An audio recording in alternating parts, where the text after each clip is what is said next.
नमस्कार, मैं ट्विंकल दीक्षित। आप देख रहे हैं इंडिया राइज टीवी। आइए नजर डालते हैं आज की कुछ खास खबरों। आगरा में ताजमहल के साए में ताज महोत्सव 2024 का पर्यटन मंत्री जयवीर सिंह और बेबी रानी मौर्य ने फीता काटकर उद्घाटन किया। ताज महोत्सव का शानदार आगाज हो गया, जहां आगरा और ब्रिज की संस्कृति, साहित्य, कला और रिवायतों की दुनिया में पहचान दिलाने और पर्यटन को बढ़ावा देने के लिए 1992 में यूपी सरकार द्वारा शुरू किए गए ताज महोत्सव का रविवार को विधिवत रूप से पर्यटन मंत्री जयवीर सिंह, बेबी रानी मौर्य ने उद्घाटन किया। आगरा में होने वाला ये ताज महोत्सव ताजमहल से 1 किलोमीटर पहले शिल्पग्राम में आयोजित किया जाता है, जहां इस बार 400 स्टॉल लगाए गए हैं। इन स्टॉल पर शिल्पी प्रोडक्ट के साथ ही खान पान का भी लोग आनंद लेंगे। भव्य होगा ताज महोत्सव। इस बार ताज महोत्सव को और अधिक भव्य रूप दिया गया है। ताज महोत्सव 2024 की थीम संस्कृति और समृद्धि, विकसित भारत के संकल्प संग ताज महोत्सव के रंग थीम दी गई है।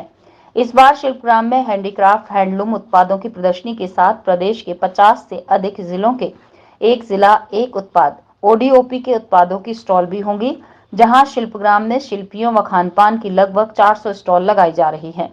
जहां शाम होते ही मुक्ताकाशीय मंच पर रंगारंग कार्यक्रम शुरू होंगे। यहां ख्याति प्राप्त कवि, गायक, नृत्यांगना, तमाम कलाकार अपनी प्रस्तुतियां देंगे।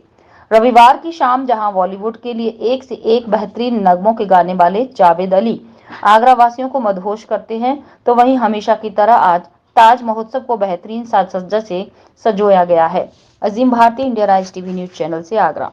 देखिए, मैं समझता हूँ किसी भी शहर, किसी भी प्रदेश और किसी देश के लिए उसकी पुरानी संस्कृति, उसकी विरासत, उसका महत्व को रेखांकित करने के लिए और उसकी पहचान को संवर्धन देने के लिए आवश्यक है महोत्सव के रूप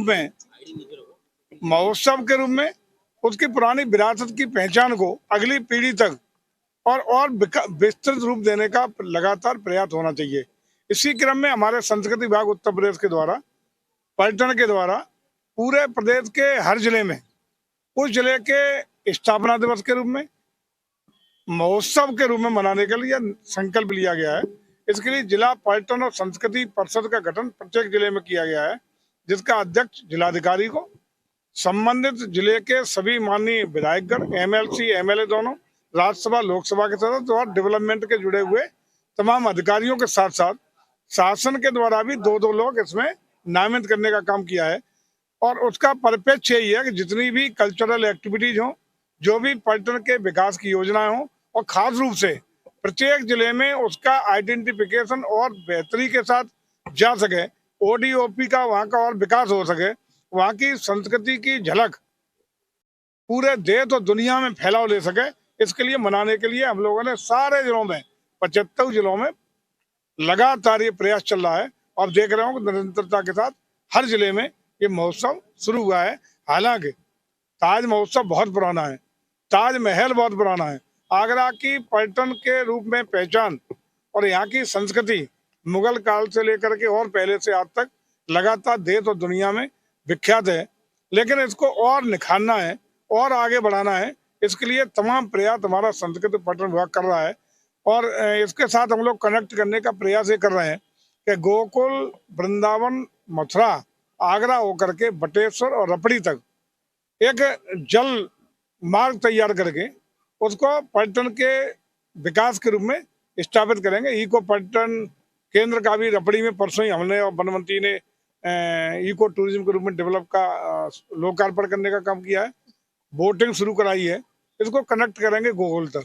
हमारा प्रयास है कि सर्किट जब डेवलप होगी तो यमुना जी के द्वारा देश और विदेश के तमाम हमारे पर्यटक लुत्फ लेंगे। ताजमहल के पीछे किनारे यमुना जी के होते हुए लुत्फ लेते हुए बटेश्वर, जो आदरणीय अटल जी का जन्म स्थान है, भगवान भोलेनाथ के एक से एक मंदिर हैं, उनसे होते रपड़ी एक जगह है जहाँ कभी डकैतों का क्षेत्र हुआ करता था, जहाँ नारायण तिवारी जी जब यूपी के सीएम थे तो 100 से ज्यादा डकैतों का समर्पण वहाँ हुआ था।